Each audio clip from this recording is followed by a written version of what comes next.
in the news at 4, a man sentenced to life in prison for a brutal, unprovoked hate crime aboard a crowded metro bus.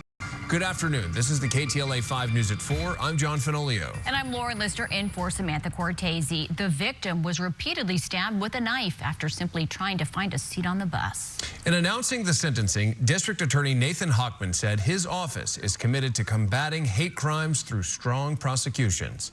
KTLA's Jillian Smuckler joins us live from downtown LA with the story. Jillian. Hi, John. Yeah, the DA used today's sentencing to send a broader message saying while overall hate crimes are down slightly, religiously motivated hate crimes are trending upward. This disturbing Metro surveillance video shows the moment prosecutors say Gerald Pitts targeted a complete stranger because of his race. Authorities say in March of 2023, Pitts shouted racial slurs before repeatedly stabbing Santos Tejas Gonzalez, continuing the attack even after the victim fell from the bus. Today, Pitts was sentenced to life in prison plus 7 years with the possibility of parole after being convicted of attempted murder and a hate crime. Very stiff sentence to send an ugly, clear message. We are going to bring those charges against you. We're going to prove them in a court of law. You will get convicted. You will then be sentenced, and then you will spend some serious time behind bars. The sentencing was announced during a news conference where the district attorney, law enforcement leaders, and community advocates discussed hate crime trends across Los Angeles. The total number of reported hate crimes is slightly down. The percentage of religious hate crimes is going up.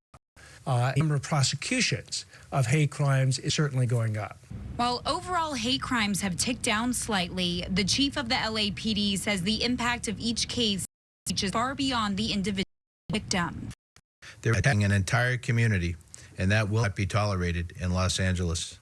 One of the biggest concerns officially is the continued rise in anti-Semitic incidents. When you're visibly Jewish walking in public, these days people are more fearful when they walk the streets. The district attorney also highlighted several pending crime prosecutions involving alleged attacks on Jewish, Armenian, and Latino victims, saying the goal is to hold offenders accountable while encouraging victims to come forward. Of where hate speech, stand up, with the hate. The DA says one of the biggest challenges that often go unreported. That's why they're encouraging victims to speak up.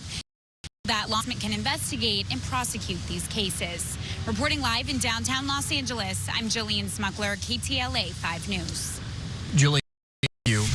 Micah Sykes, then accused of killing his father, opera singer Jubilant, pleaded not guilty to murder. The 31-year-old entered the plea through his attorney this morning. Prosecutors say he killed the 71-year-old Grammy-nominated singer using a dagger, garden shears, and a barbell. The deadly attacked the family's Santa Monica home in December. An autopsy report showed Jubilant Sykes had been stabbed at least 73 times. A motive in the attack is not known. However, prosecutors have previously said he is being held with bail due back in court next month.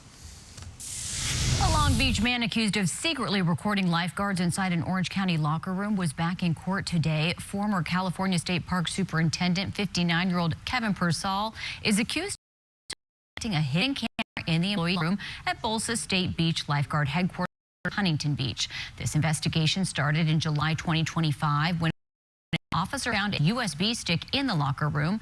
Persall is also accused of sending images to other men. 2 employees spoke out about the case today. I'm gonna be real. That makes the whole thing know how many people or who disseminated it to. And your boss is a piece off. Like that's like a level of trust. So to find this out, it's like it hurts. How far did this go? And where are all the photos? Where are all the videos? The dark web or something? We don't know. Persall is facing 5 felony counts of eavesdropping and several misdemeanor counts of secretly filming a person. He did not enter a plea today. The South Coast Air Quality Management District Board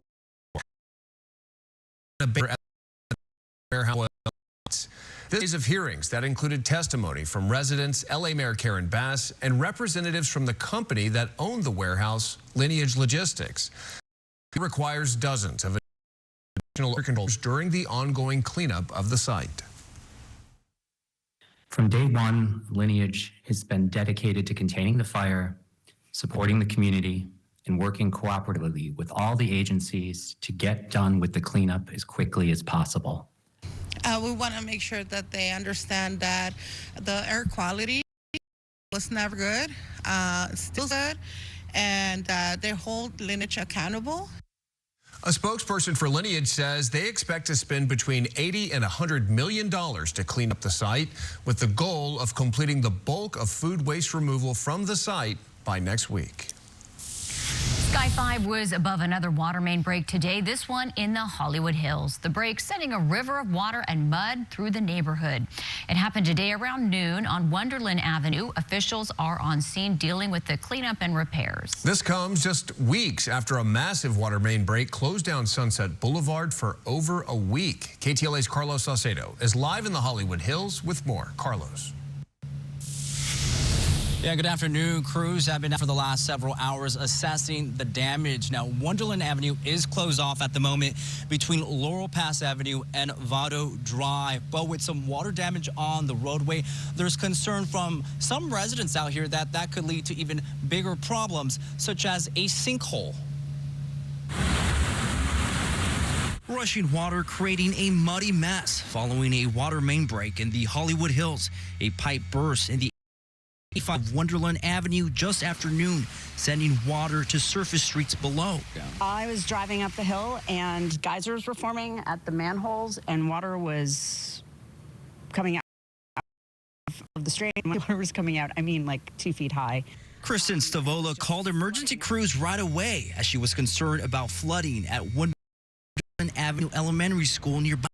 LADW crews were able to the water source with no major flooding issues reported, but part of the roadway has been damaged, causing concerns of a possible sinkhole. Fire department closed the streets at Laurel Pass below us and above us because the concern is that this has all been weakened and assessed by DWP and street service to make sure that this does not form a sinkhole and it doesn't give under the pressure of heavy vehicles. Just last month, a sinkhole formed on Sunset Boulevard in West Hollywood when a 100-year-old 36 trunk ruptured, causing major flood homes and businesses.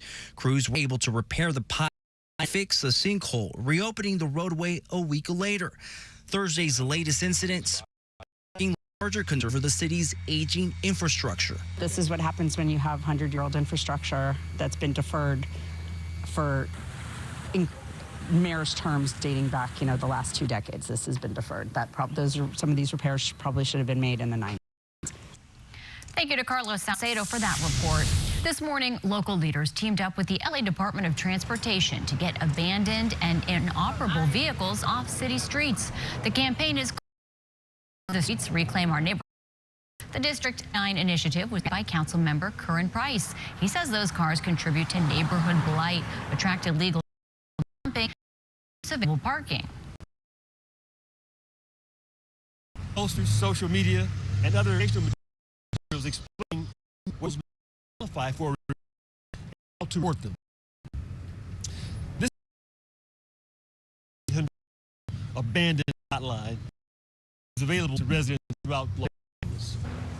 No word yet on any abandoned cars were removed today. However, according to during more than 6,000 of those vehicles were from city streets. 6,000. Yeah. All right, more coming up on the News at 4. Kai Goldberg has your forecast. Oh, thanks very much, guys. Hey, we are looking at the continuation of the heat here in Southern California as we step into not only Friday, but that weekend forecast. And this afternoon, we got some thunderstorms that are starting to brew up into some of the desert and mountain communities. We're going to talk about why that's happening. First, this is here.